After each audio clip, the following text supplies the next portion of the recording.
Hello everyone, and welcome to the Silverstone League Race Analysis. So jumping straight in then, first of all we've got the qualifying lap comparison. As you can see there, me on the left and Onage, my teammate, on the right hand side there.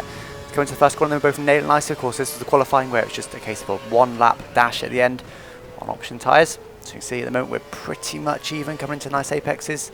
Onage reached the apex slightly for me, but I get a bit of a better exit there. Which, yep, there we go. Look at that apex there, bang on almost. Got DRS open now then, coming down the back straight, Wellington straight I believe it is. As we're now going to freeze. There we go, look at that, almost identical times. We're hundreds off each other, in fact less than that, half a hundredth, about 4 thousandths off each other. So incredibly close in the first sector. As we now come around this next corner, I think I got a bit of dirty air off the car in front. Not too sure really, but I'd certainly lose time, but I think I got a slight amount of dirty air and it cost me a little bit of time. And then you can see there, look, Owen's at the first spot and I'm a little bit way behind that, so he's already a few tenths ahead of me unfortunately. And I'm coming to this very fast right-hander. I believe it was pretty much even through there, but I'm still of course that same amount behind, didn't manage to gain anything. I'm coming through this fast, left, right, left, and there's going to be another right again to finish it all off. Owen gains a little bit more on me once again there.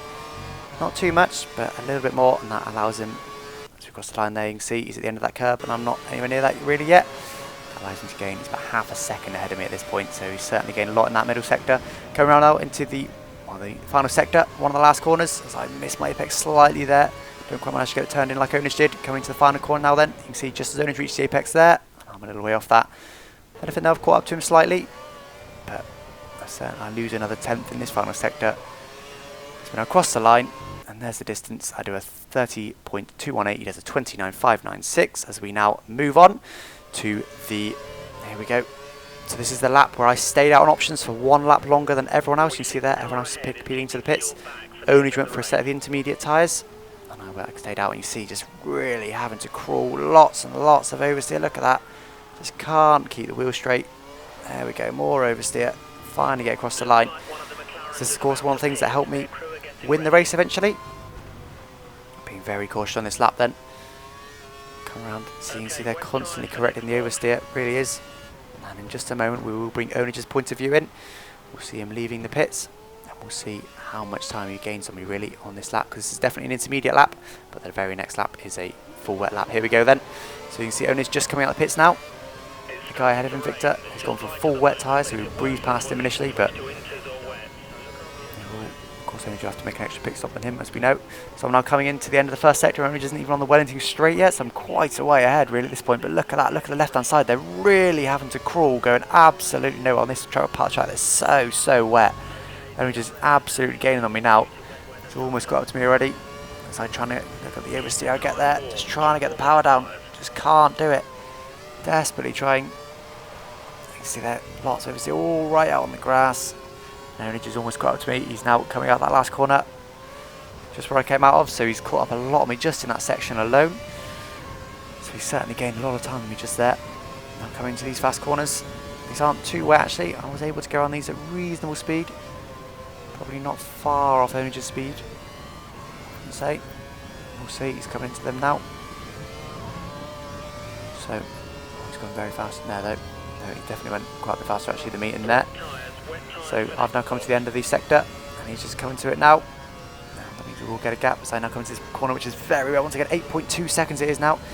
He's getting almost 10 seconds to be in the middle sector, and there we go, getting some oversteer again on the exit, trying to gently put the throttle down as Onage now comes out the corner with ease.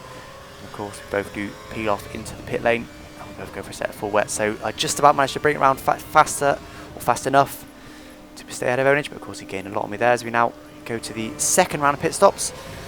So I've just come in for a set of the intermediate tyres. Onage just stayed out for an extra lap on wets, and now I've synchronised these so they're at the same time. You see on the left hand side there, the 100 metre ball, we reached that at the same time, so these have been fully synchronised.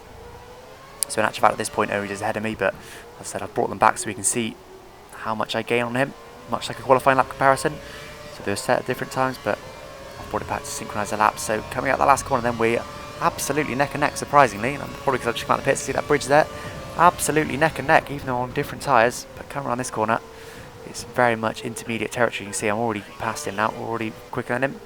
Coming on this next right hander, so I'm coming to the exit just about now, and Onage isn't there yet, and there he is, so probably about 2 seconds or so difference at this point in time.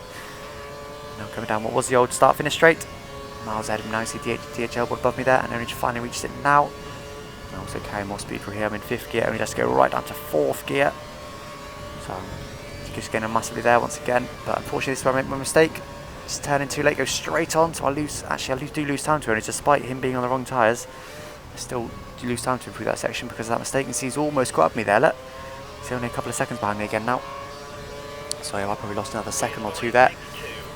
But he's certainly still ahead of him though, luckily, which of course is what allowed him to take the win, take the lead of the race, and then eventually take the win.